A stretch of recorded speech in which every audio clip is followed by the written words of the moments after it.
अस्सलाम वालेकुम। मेरा नाम रज़ाक शेख है और मैं प्रॉफिट सीरीज़ शुरू करने जा रहा हूँ। इस सीरीज़ में हम सारे नबियों के एक-एक करके वाक़या सुनेंगे। ये बहुत इंटरेस्टिंग सीरीज़ होने वाली है, तो प्लीज़ मेरे चैनल को सब्सक्राइब कर लीजिए। आज हम आदम अलैहिस्सलाम का वाक़या सुनेंगे। आदम अलैहिस्सलाम अल्लाह के पहले नबी और पैगंबर थे, जिन्हें अल्लाह ने खुद अपने हाथों से बनाया, और हम सारे इंसान उन्हीं की नस्ल हैं।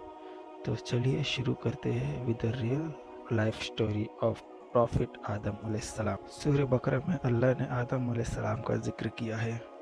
जब अल्लाह ने इंसान की मखलूक को पैदा करने का इरादा किया, तो अल्लाह ने फरिश्तों से फरमाया, मैं ज़मीन में अपना एक खलीफा बनाने वाला हूँ। फरिश्तों को लगा कि शायद उनकी इबादत में कोई कमी रह गई है, इसीलिए अल्लाह ने कई मखलूक बनाने का इरादा किया है। फरिश्तों ने जिन्हों जैसी दूसरी मखलूक भी देखी थी, जो ज़्यादा अक्ल नहीं रखती थी और खूह रेज़ी करते थे।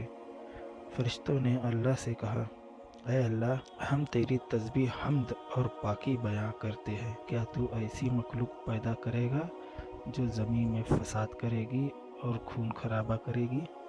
इसके जवाब में अल्लाह ने फरमाया, जो मैं जानता हूँ वो तुम नहीं जानते। सुभान अल्लाह। फरिश्तों ने आपस में कहा कि अल्लाह ताला जो भी मखलूक पैदा करेगा वो हमसे ज़्यादा इल्म नहीं रख सकती। फिर अल्लाह ने आदम अलैहिस्सलाम को इल्म से नवाजा और उन्हें कुछ चीज़ों के नाम सिखा दिए। फिर अल्लाह ने आदम अलैहिस्सलाम को फरिश्तों के सामने पेश किया और फरिश्तों से फरमाया कि तुम बताओ इन चीज़ों के नाम, अगर तुम सच्चे हो तो। फरिश्तों ने कहा कि हम उतना ही इल्म जानते हैं जितना तूने हमें सिखाया है, उसके सिवा हमें कुछ नहीं मालूम। फिर अल्लाह ताला ने फरमाया, ए आदम, तुम बता दो इनको इन चीज़ों के नाम। फिर जब आदम ने उन चीज़ों के नाम बता दिए, तो अल्लाह ने फरिश्तों से फरमाया कि मैं ना कहता था मैं आसमानों और ज़मीनों की पोशीदा चीज़ों को जानता हूँ। फिर अल्लाह ने फरिश्तों से फरमाया कि तुम आदम को सजदा करो, तो वो सब सजदे में गिर पड़े, मगर शैतान ने सजदा नहीं किया। अल्लाह ने फरमाया कि ए इब्लीस, तुझे क्या हुआ कि तू सजदा करने वालों के साथ शरीक ना हुआ? शैतान ने तकब्बुर में कहा कि मैं ऐसा नहीं हूँ कि इंसान को सजदा करूँ जिसे तूने घनघनाते हुए सड़े हुए गारे के मिट्टी से बनाया। मैं उससे बेहतर हूँ। तूने मुझे आग से पैदा किया और उसे मिट्टी से पैदा किया है। अल्लाह ने शैतान से फरमाया, यहाँ से निकल जा, तू मरदूद है और तुझ पे क़यामत के दिन तक लानत बरसेगी। शैतान ने कहा, मुझे क़यामत तक मोहलत दे। अल्लाह ने फरमाया कि तुझको मोहलत है।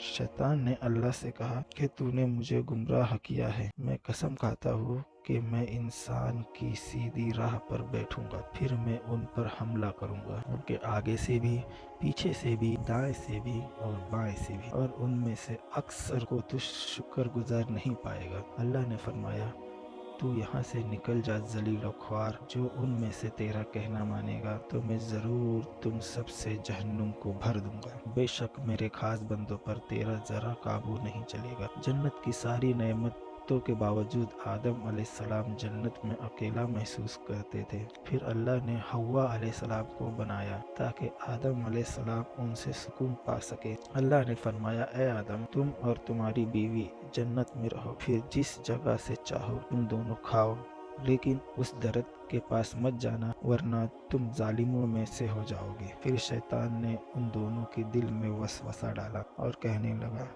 तुम्हारे रब ने तुम दोनों को इस दरख्त से इसलिए मना किया था कि तुम कहीं फरिश्ते न बन जाओ या कहीं हमेशा जिंदा रहने वालों में ना हो जाओ। और शैतान ने कसमें तक खा ली कि वो उनका खैर हुआ है। बस मरदूद ने धोखा देकर उनको दरख्त की तरफ खींच ही लिया। जब हजरत आदम और हव्वा अलैहिस्सलाम ने दरख्त के फल को खा लिया, तो उनके सतर की चीजें खुल गई और वो दरख्तों के पत्तों को तोड़ तोड़ कर अपने ऊपर चिपकाने लगे और सतर छुपाने लगे। फिर अल्लाह ने उनको पुकारा और फरमाया, क्या मैं तुम दोनों को इस दरख्त से मना ना कर चुका था और ये ना कह चुका था कि शैतान तुम्हारा खुला दुश्मन है? हजरत आदम और हव्वा अलैहिस्सलाम ने कहा, ऐ हमारे रब, हमने अपने ऊपर जुल्म किया, और अगर आप हमें ना बख्शेंगे और हम पे रहम ना फरमाएंगे तो फिर हम तो ज़रूर तबाह हो जाएंगे। अल्लाह ने फरमाया कि तुम सब जन्नत से नीचे उतर जाओ, अब से तुम एक दूसरे के दुश्मन हो और तुम्हारे लिए ज़मीन पर रहने के लिए जगह है और एक मुद्दत तक नफ़ा हासिल करना। अब तुमको वहीं ज़िंदगी गुजारनी है और वहीं मरना है,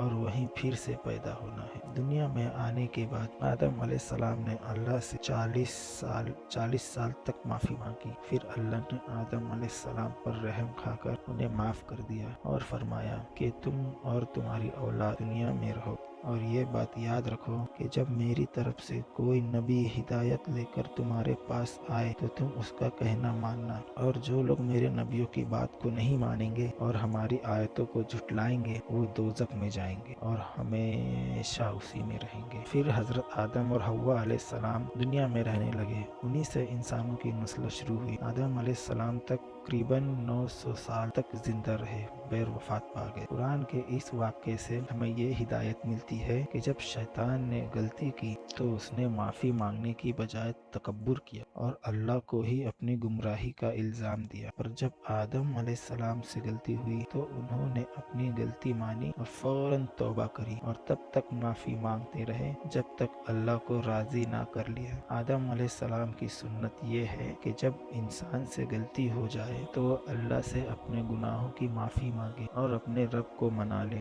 बेशक अल्लाह बहुत माफ़ करने वाला है, बड़ा मेहरबान है। तो यह था आदम अलैहिस्सलाम का बेहतरीन वाक़या। आपने कौन से प्रॉफिट की स्टोरी सुनना चाहते हैं प्लीज़ कमेंट में बताएं। अगर आपको प्रॉफिट सीरीज़ में इंटरेस्ट है तो प्लीज़ मेरे चैनल को सब्सक्राइब कर लीजिए। This is me Razzaq Shaikh. मिलते हैं अगली वीडियो में। ख्याल रखिए और अल्लाह हाफिज़।